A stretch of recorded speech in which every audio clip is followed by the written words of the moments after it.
हाथ में लिपट गया, लिखा तब वही सरोस लिपट भुज लागा और कीन सी चोट भया वह नागा।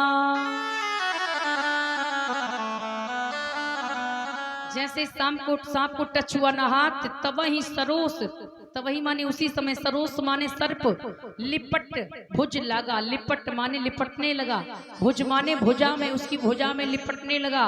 कीने से चोट भयावह लागा, भयानक चोट उस नाग ने उसके हाथ पर की, काट लिया। और जैसे ही सर्प ने काटा है, देखा है सर्प है, तो तुरंत ही पुनि पुनि चोट करी यही माखा, गुम्फित वेल मनहु जेहि शाखा। हाथ जैसे उसने हिलाया है ना, तो पुनि पुनि चोट करी यही माँ का, उसके हाथ में बार बार वो सर्प चोट पहुंचा था, बार बार डस लेता। पट किसी भूमि भवाई भवंगा, कीन सिख खंड खंड कर खंडा। पटके से जैसी बार बार सर्प ने डसा ना, तो उसने हाथ को जमीन पर पटकना प्रारंभ कर दिया। पटके से भूमि, भूमि माने धरती, पटके से भूमि भमाई भवंगा, उस सर्प को और हाथ को मिलाकर पटकने लगा। जैसे ही सर्प छूटा तो उसने तलवार जो थी ना, कीने से खंड खंड खर खंडा, जैसे सांप छूटा उसने तलवार से सांप के खंड खंड कर दिए। सांप को मार डाला, 4-5 टुकड़े में काट दिया। कई बार सर्प के डसने के कारण आज सुधाकर को जहर चढ़ने लगा, उसको दिखाई देना कम हो गया, उसके पांव चलने कम हो गए, दौड़ने तो लगा लिपटे लिपटे पांव लिभड़ते हुए, जैसे तैसे कुछ दूरी तो तय की, लेकिन जैसे ही भयंकर जहर ने अपना असर दिखाया, बेहोश होकर जमीन पर गिर गया। शरीर में शक्ति नहीं है, आवाज भरे हृदय से लगा रहा है कम कम, अरे सामा मरा जा रहा हूँ, तुम कहाँ हो, मुझे सांप ने काट लिया है, एक बार मेरे दोनों नन्हे बालकों को मुझे दिखा दो, एक बार मेरे नन्हे बालकों को दिखा दो, एक बार अपना चेहरा दिखा दो। क्योंकि सामा तुम्हें पता ना, तुमको अभी नहीं पता है कि मेरे साथ क्या हो गया। मैंने तुम्हारे साथ जीने और मरने की कसमें खाई ना, आज मैं तुम्हें संसार में छोड़ करके जा रहा हूं, एक बार अपना चेहरा दिखा दो। लेकिन इतनी दूर निकल आया सुधाकर की आवाज सामा तक नहीं गई। कम से कम 4 घंटे हो गए, सुधाकर तड़पता रहा, तब मरा। जब खत्म हो गया सुधाकर ये कहते कहते, सामा सोच रही, देखो ऐसा किसी का पति हो सकता, मुझे इस हाल में छोड़ गए, अभी तक नहीं आए। और जैसे ही 10 घंटे हुए, शाम हुई ना, सामा को चिंता हो गई। हमें लग रहा है ये जंगल है ना, भयंकर जानवर भी इस जंगल में है, हमें लगता मेरे स्वामी गए, किसी न किसी जानवर ने शिकार कर लिया, लगता मेरे स्वामी संसार में नहीं। आज आवाज लगाती हुई एक बेटे को गोद में ले लिया जो अभी 10 घंटे का है, और एक बेटे की उंगली पकड़ी, चलने लगी मैया। आवाज लगा रही है, कह रही है सुधाकर अगर मेरी आवाज सुनते हो ना, मुझे आवाज दो, तुम कहाँ हो, तुम ठीक तो हो ना, अगर मेरी आवाज तुम तक पहुंच रही तो मुझे आवाज दो।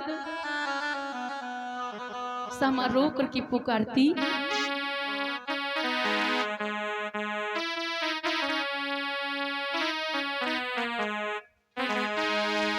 आजा सुधाकर श्यामा, रही है बुलाई, आई आई आई घड़ी कैसी आई। आजा सुधाकर श्यामा, रही है बुलाई, आई आई आई घड़ी कैसी आई, आई आई आई घड़ी कैसी आई।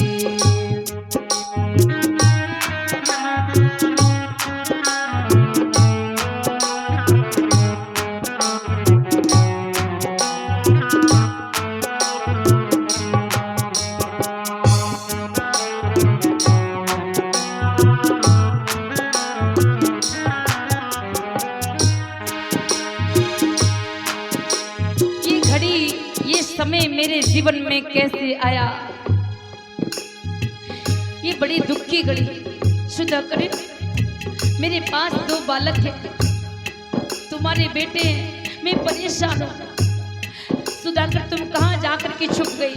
एक बार मुझे आवाज दो, आप कहाँ हो? मेरे दिल से नहीं खेलना।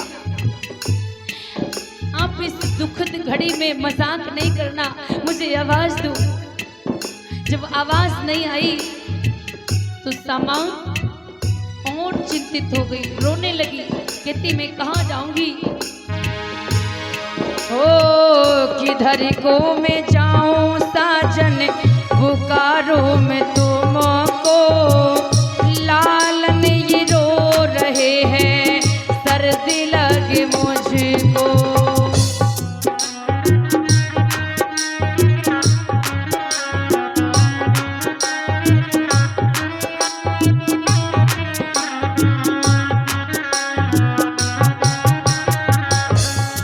तुम्हारे बालक ये रो रहे हैं, मुझे बड़ी तेज सर्दी लग रही, मैं कहाँ जाऊं, क्या करूं? सुधाकर, आवाज दो।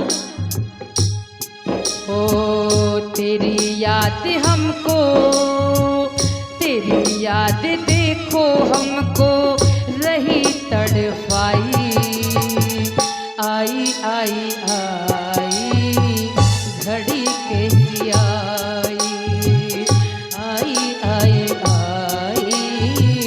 घड़ी कैसी आई।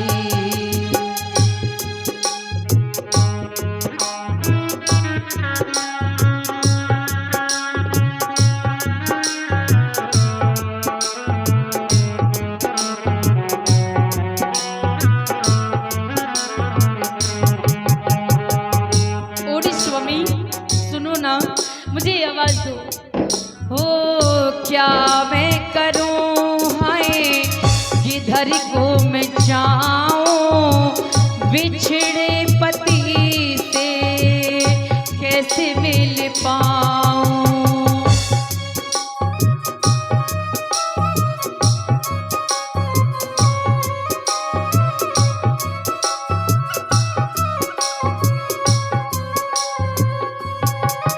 कहाँ जाऊं मैं, तुम्हें कहाँ ढूंढूं? सुधाकर, तुम कहाँ हो? ये श्यामा मर जाएगी तुम्हारे बिना, नहीं तो ये श्यामा देगी, नहीं तो ये श्यामा देगी प्राण गवाई, आई आई आई घड़ी कैसी आई, आई आई आई घड़ी कैसी आई।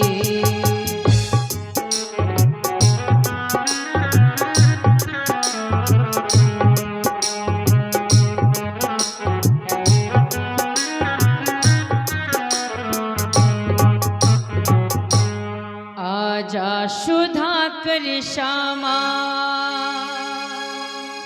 रही है बुलाई, आई आई आई घड़ी कैसी आई।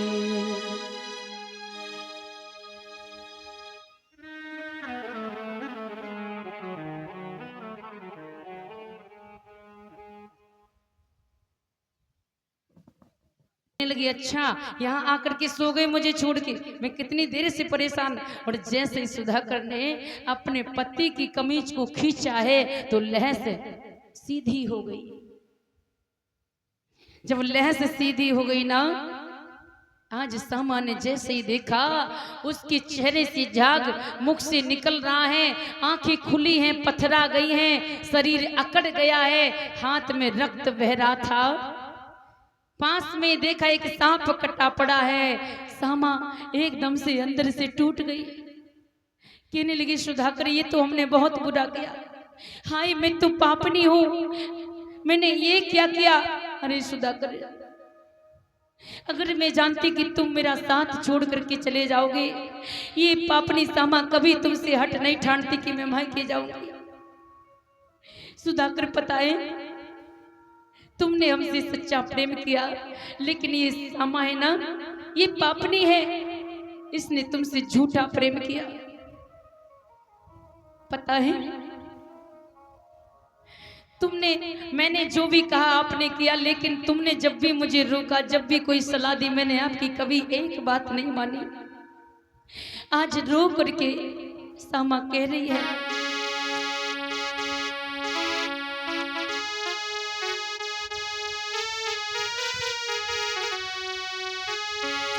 कि रो करके सामा बोली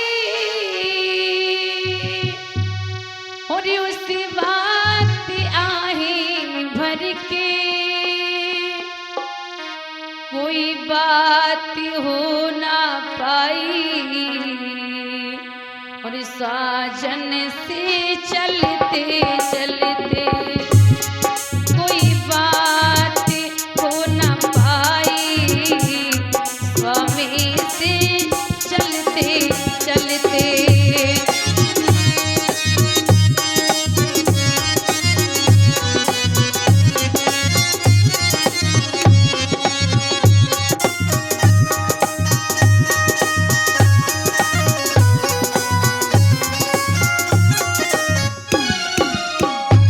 सुधाकर, मैं जानती, ऐसा मैं जानती कि तुम मेरा साथ छोड़ के चले जाओगे ना, कभी मैं कभी हट नहीं ठानती। पता है ना, तुम्हें पता है ना, मुझे छोड़कर तुम चले गए। मेरे साथ दो दो बेटे हैं, मैं इनका कैसे पालन करूंगी, कैसे तुम्हारे बगैर संसार में जीवित रहूंगी।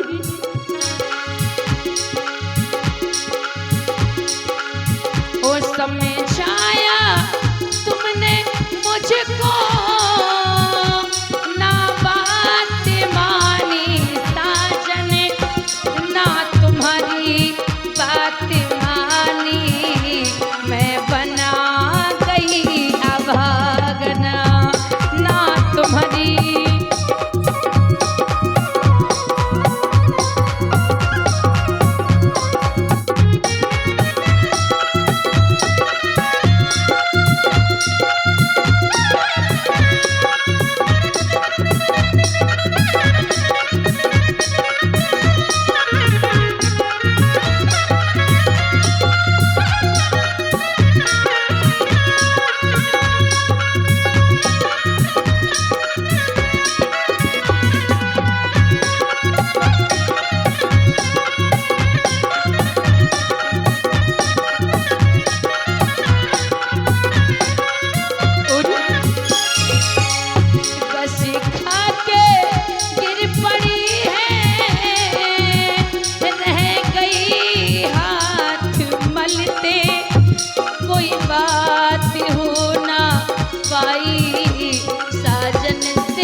वन में सामा को कोई तसल्ली देने वाला नहीं। बीच वन में आज अकेली लहस पर विलाप करती। आज सुधाकर ने साथ छोड़ा ना, 10 घंटे का बालक है, जो भी पिता के चेहरे को पहचानता भी नहीं कि कौन उसका पिता। सामा कहती मैं तो अभागन हो गई, मुझसे ज्यादा पापनी इस दुनिया में कोई स्त्री नहीं होगी। अरे मैंने इससे प्रेम किया और मैंने ऐसा कृत्य किया कि मेरे ही कारण मेरा पति मुझे छोड़कर चला गया। पता है सुधाकर, तुम मुझे कभी माफ नहीं करोगे, मुझे माफ कर देना। मैं तुम्हारे प्रेम का बदला नहीं चुका सकती, क्योंकि आपने जो कहा हमने कभी नहीं माना, लेकिन मैंने जो कहा तुमने माना। तुमने मेरे लिए अपने माता पिता को ठोकर ठोकर मार दी, छोड़ दिया। तुमने मेरे लिए अपना पूरा गांव छोड़ दिया, लेकिन मैं तुम्हारी मृत्यु का कारण बन गई।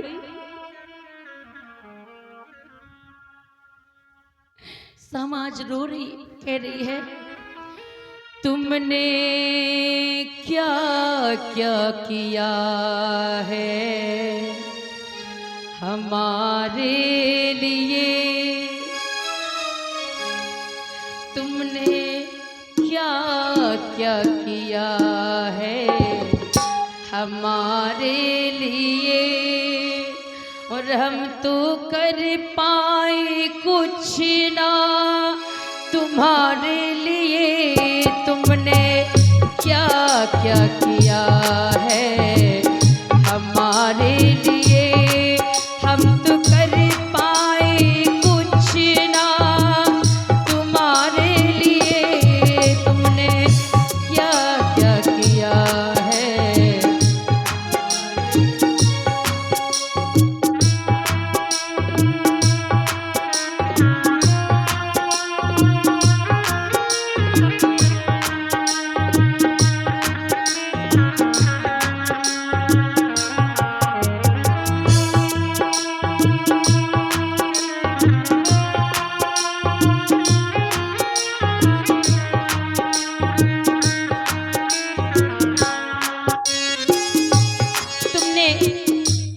क्या क्या किया है हमारे लिए, हम कुछ भी नहीं कर पाए तुम्हारे लिए।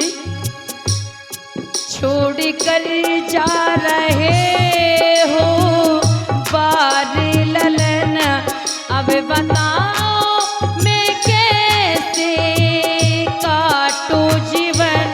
छोड़ कर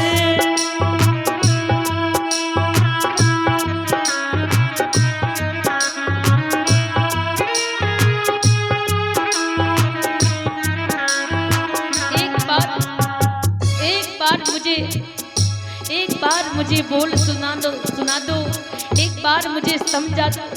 तुम जा रहे छोड़ के हमें, मैं दो आपके पुत्रों का पालन कैसे करूं। मैं कहाँ जाऊंगी, मेरा अपना आप कोई नहीं है। छोड़ कर जा रहे हो बारे ललना, अब बताओ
क्या किया है हमारे लिए।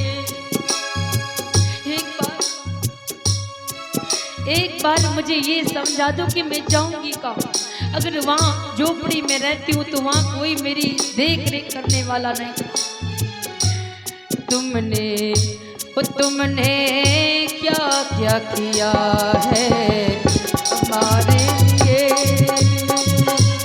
हम तो कर पाए कुछ ना तुम्हारे लिए। तुमने क्या क्या किया है हमारे लिए।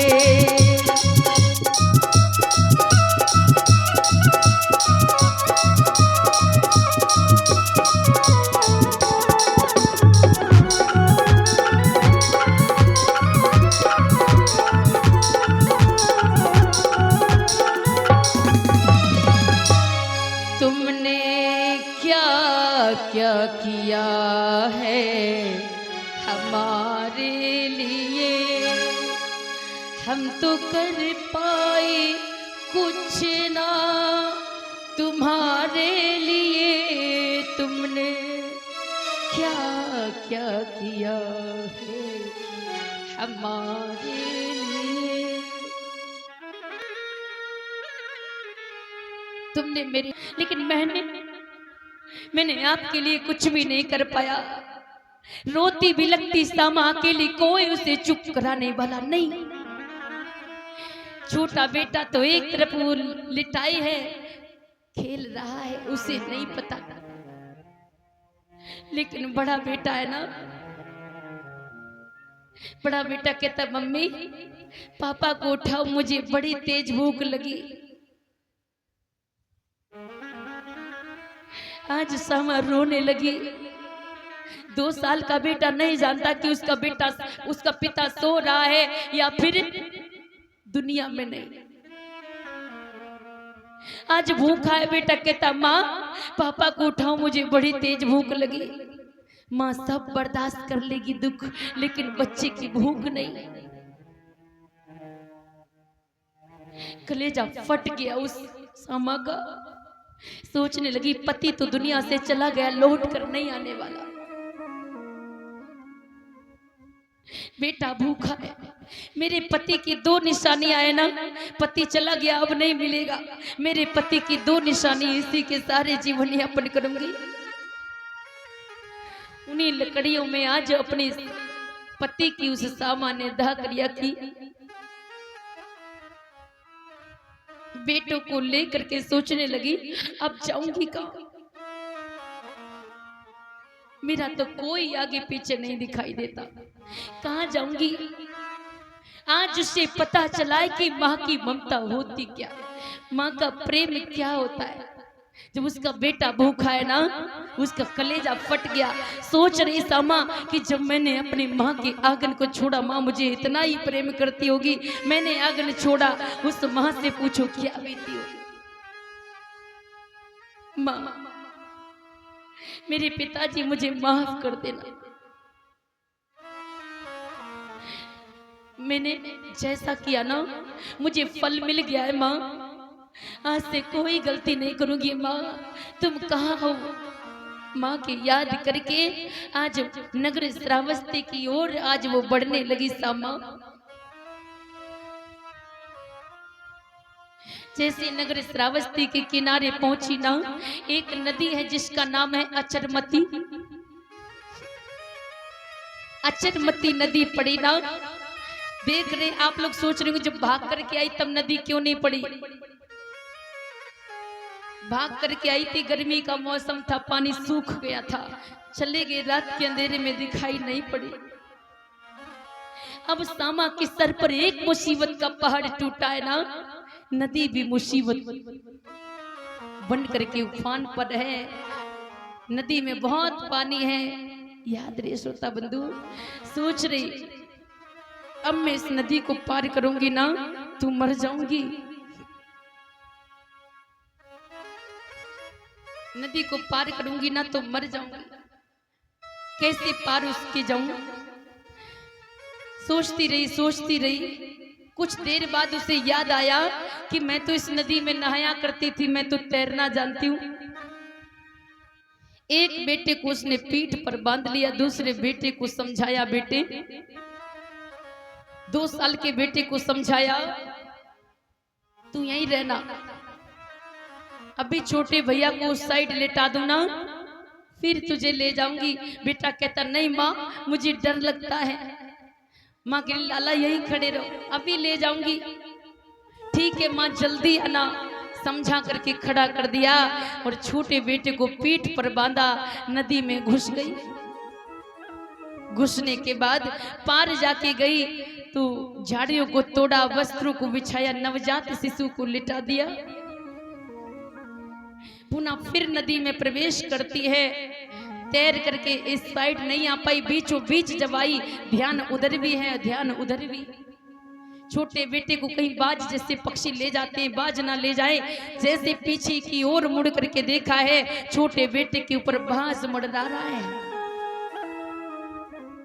सामा ने तैरना बंद किया, हाथ हिलाने लगी, आवाज लगाने लगी कि डर के मारे पंछी भाग जाए।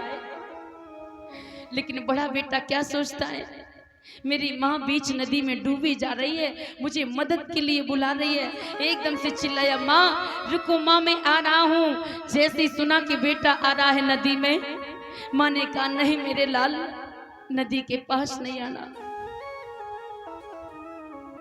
बेटे ने माँ की आवाज नहीं सुनी। 2 वर्ष के बेटे ने नदी में छलांग लगा दी। माँ ने गोद तो की, लेकिन तेज धार में आज वो बेटा बह गया। अब तो सामा के दुख का ठिकाना नहीं। सामा देखती रह गई और बेटा बह गया।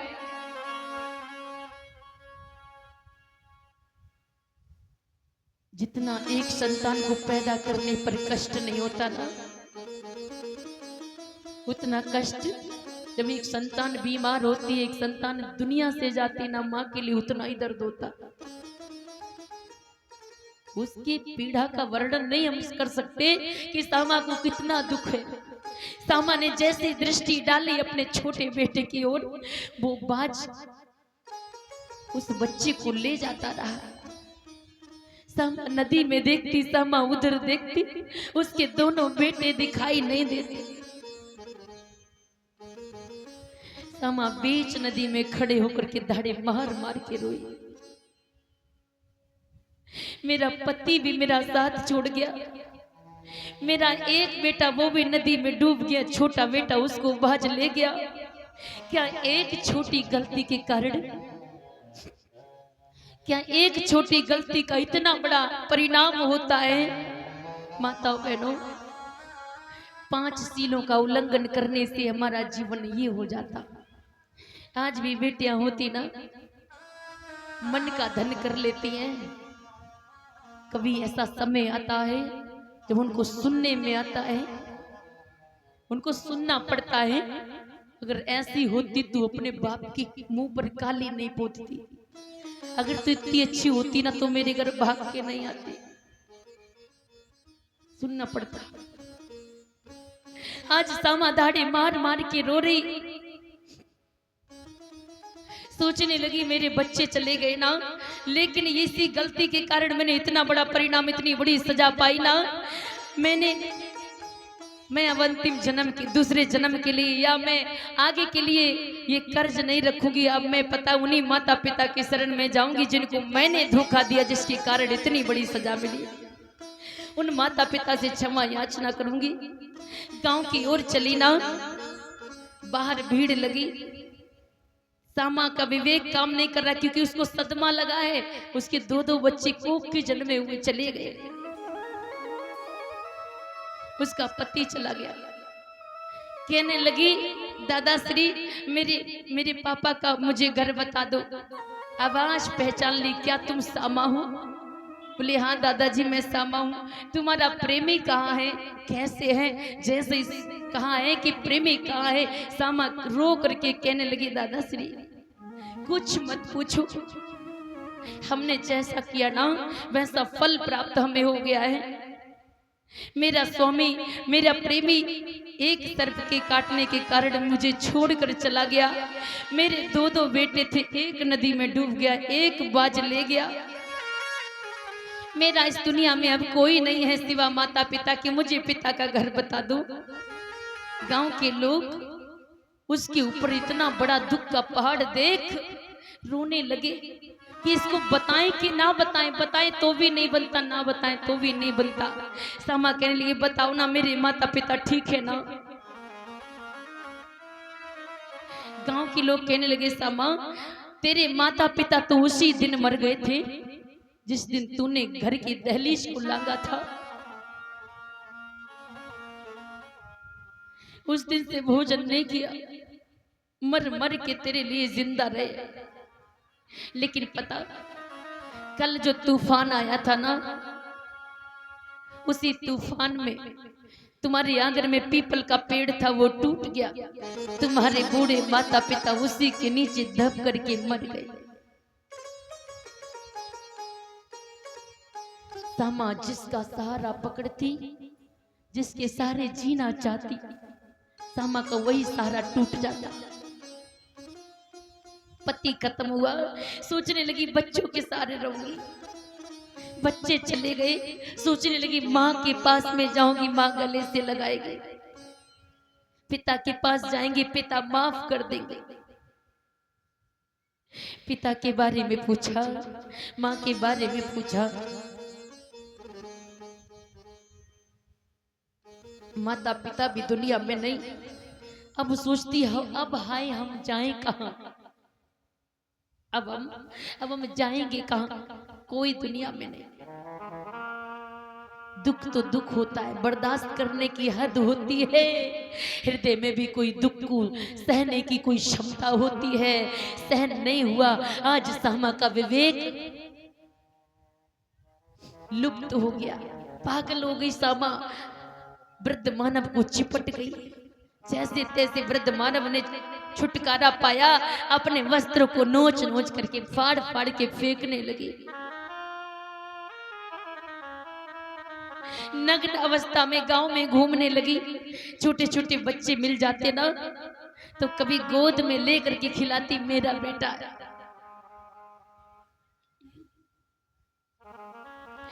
ये मेरा बेटा है, मेरा बेटा है। कभी कभी एक थप्पड़ जड़ के मारती, तू मेरा बेटा नहीं। कभी किसी को डेला फेंक के मार देती, कभी किसी के ऊपर थूक देती, कभी किसी को चिपट जाती। पागल हो। याद रहे, नग्न अवस्था में सामा दौड़ रही गांव भर में। एक दिन वह भागते भागते जेतवन की ओर गई, जहां भगवान बुद्ध ठहरे। भगवान के प्रवचन चल रहे। एक तरफ उपासक संघ है, एक तरफ आप जैसी उपासिका संघ है, और पीछे खड़ी हो गई सामा। जैसे लोगों ने देखा, उसी समय उनको मारने के लिए दौड़े, सामा को मारने के लिए दौड़े। भगवान कहने लगे, नहीं उपासको छोड़ दो, उसे मेरे पास आने दो। उपासक कहने लगे, नहीं भगवान ये पागल है, मारती है, काटती है, चिपट जाती है। भगवान कहने लगे, नहीं उसे मेरे पास आने दो। जैसे ही भगवान के पास में सामा आई ना जगह की गई, उसी समय आज भगवान के आगे बैठ गई सामा। विवेक काम नहीं करता। भगवान ने देखा उसके शरीर को कि नग्न अवस्था में सामा। भगवान ने चीवर डाल दिया। शर्मा करके आज उस सामा ने पहन लिया चीवर। भगवान ने भिक्षुणी संघ की नायिका प्रजावती को बुलाया, उनके साथ में भेज दिया। प्रजावती ने देख रेख की, और जब वह पूर्णतः स्वस्थ हो गई, फिर भगवान के पास में लाई। भगवान ने उसको शील सदाचार सिखाए। इसके बाद में इस सामा ने भगवान से अपनी आप बीती सारी कहानी सुनाई। और याद